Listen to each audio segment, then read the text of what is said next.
Buenas tardes, profesora. Mi nombre es Dalery Muñoz y en el día de hoy con mis compañeras Sayeli Higgins y Liz Ortega les vamos a hablar sobre los estados de agregación de la materia.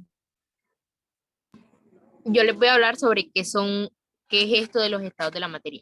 Bueno, esta es la manera en que la materia se puede representar dependiendo de la relación que hay entre las partículas que la componen. Principalmente se conocen tres de estos estados, que son sólido, líquido y gaseoso. A continuación, yo les voy a hablar sobre sobre el estado sólido.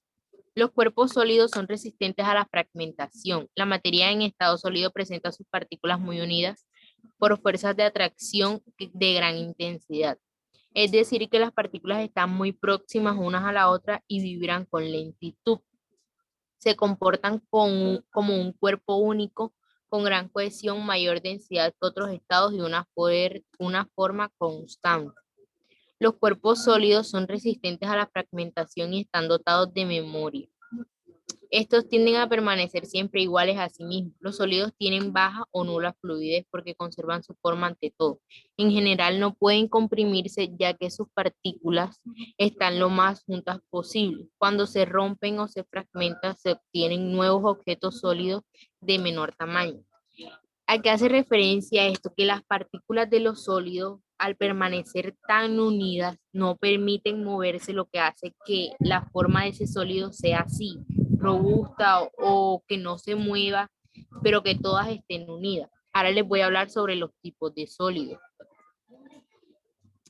Los sólidos amorfos suelen tener una forma irregular y variada. Existen dos tipos de sólidos, de acuerdo a la forma en que se ordenan sus partículas. Se encuentran los cristalinos, que son los que se componen de celdillas organizadas de manera geométrica, por lo que suelen tener una forma regular y precisa en base a un patrón. Están los amorfos o vítreos.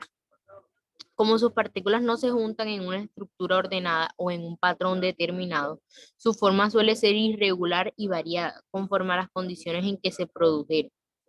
Ahora les voy a dar algunos ejemplos de sólidos. Se encuentran los minerales, los metales, los huesos, la madera, el vidrio, entre otros.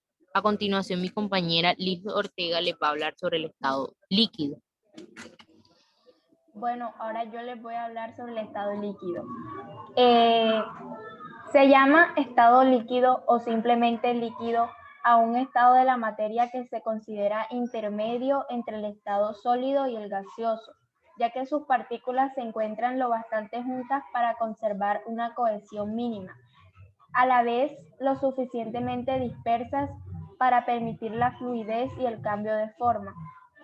Las partículas de un compuesto líquido están más separadas que las de un compuesto sólido, pero más juntas que las de un compuesto gaseoso. Por esta razón, los compuestos sólidos son rígidos y los gases son dispersos. Ahora les voy a hablar sobre los tipos de líquidos y algunos ejemplos. Los líquidos se clasifican de acuerdo a su fidelidad a los principios físicos descritos por Isaac Newton en sus estudios sobre la viscosidad, y pueden ser los fluidos newtonianos y los fluidos no newtonianos. Los fluidos newtonianos cumplen con lo previsto por Newton, manteniendo su viscosidad constante. Se trata de los fluidos más sencillos de describir, que mientras más densos son, más lentos fluyen. Los fluidos no newtonianos.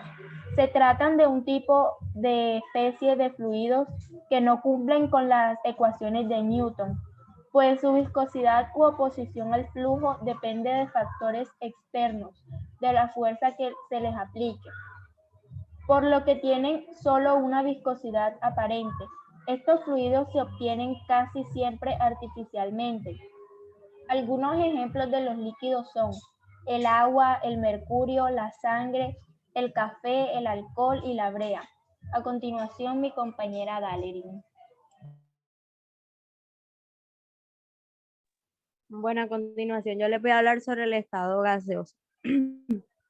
Se llama estado gaseoso un estadio de la materia que consiste en el agrupamiento de átomos y moléculas con poca fuerza de atracción entre sí o en expansión, lo que significa que pueden unirse totalmente. En el estado gaseoso, la energía de separación entre las moléculas y átomos excede la fuerza de atracción entre ellas, lo que da lugar a una serie de características o propiedades de los gases. Primero, Los gases contienen menos partículas que líquidos y sólidos. Segundo, las partículas están muy separadas entre sí, por lo que su interacción es poca. Tercero, las partículas están en movimiento constante y desordenado. Cuarto, los gases no tienen forma ni volumen definidos. Quinto, cuando hay colisiones entre partículas, estas cambian de dirección de forma caótica, lo que aumenta su alejamiento y volumen del gas. La mayoría de los gases son intangibles, incoloros e insaboros. Los gases pueden ocupar todo el volumen que tengan disponible. Y por último, los gases pueden ser comprimidos hasta adoptar la forma de su recipiente. Ahora les voy a hablar sobre algunos ejemplos de gases. El gas oxígeno, el gas carbónico, el gas natural usado como combustible, los gases nobles como el helio, argón, neón, kriptón, xenón, radón, el nitrógeno.